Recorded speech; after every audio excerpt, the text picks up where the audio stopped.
Kabalo ba mo ngano nga ang tao muadto gayon sa impyerno?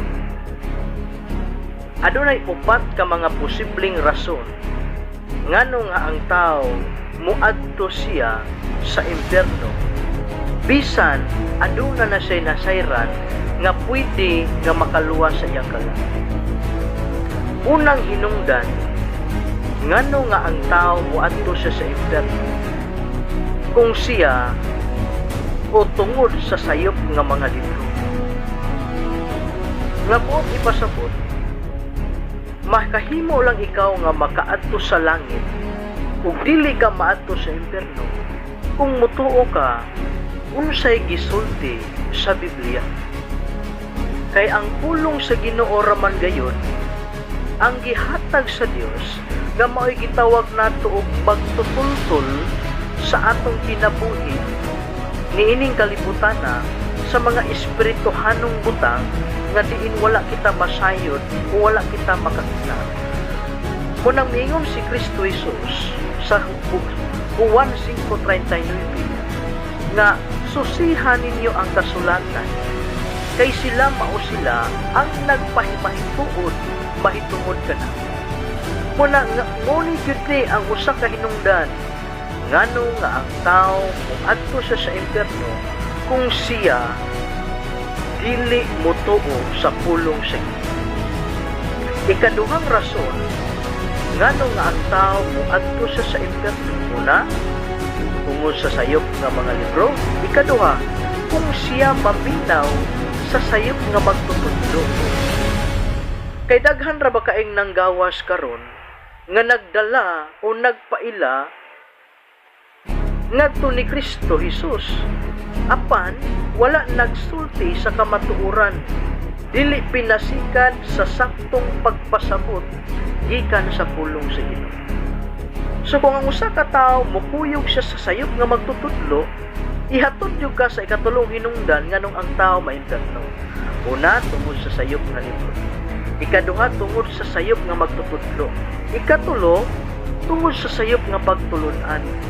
Siyempre, kung dili ka mutuo sa pulong sa Ginoo, maminaw gyud ka sa sayop nga magtutudlo.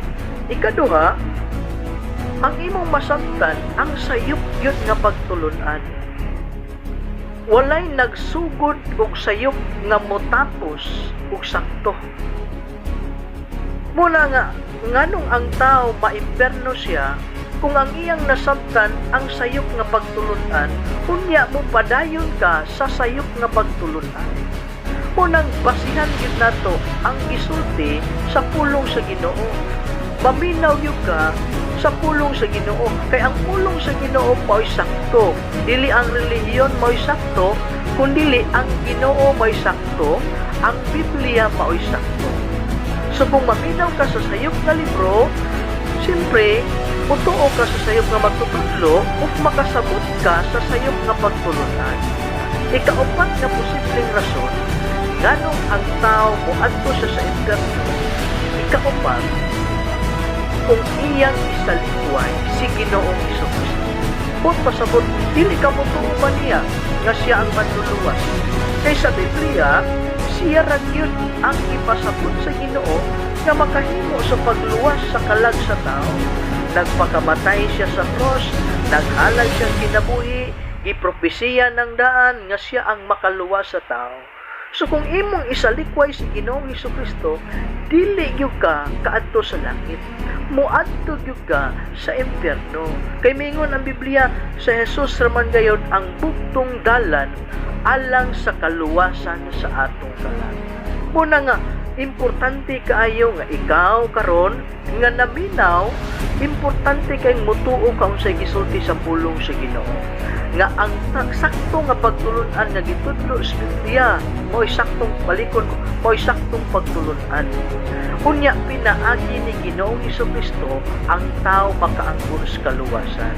Kay mingon ang buhat 4:12, wala nay laing ngalan nga gihatag gikan sa langit ngadto sa mga tao kung saan hain na ang tao makaangkon sa kaluwasan.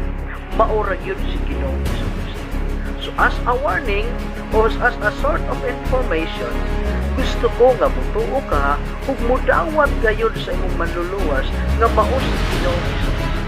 Kay siya ra gyud ang bugtong paagi sa kaluwasan sa imo.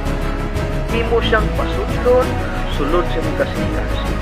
Dili nang nakaila ka lang, kundi importante kaayo nga ang imong pag-ila mao ang pagpanabot nga siya makaluwas. Kay daghang nakaila nga wala makasabot.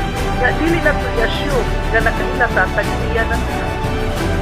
Importante kay dili tanang nailhan nimo imo.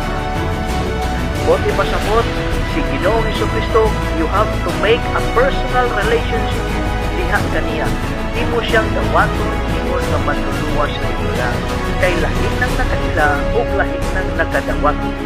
Ilang na sa imong kinabuhi, imo gyud siyang himuon nga Dios ug manluluwas sa imo. Pasuglan siya sa klase. Dawata siya ingon nga imong Dios ug manluluwas.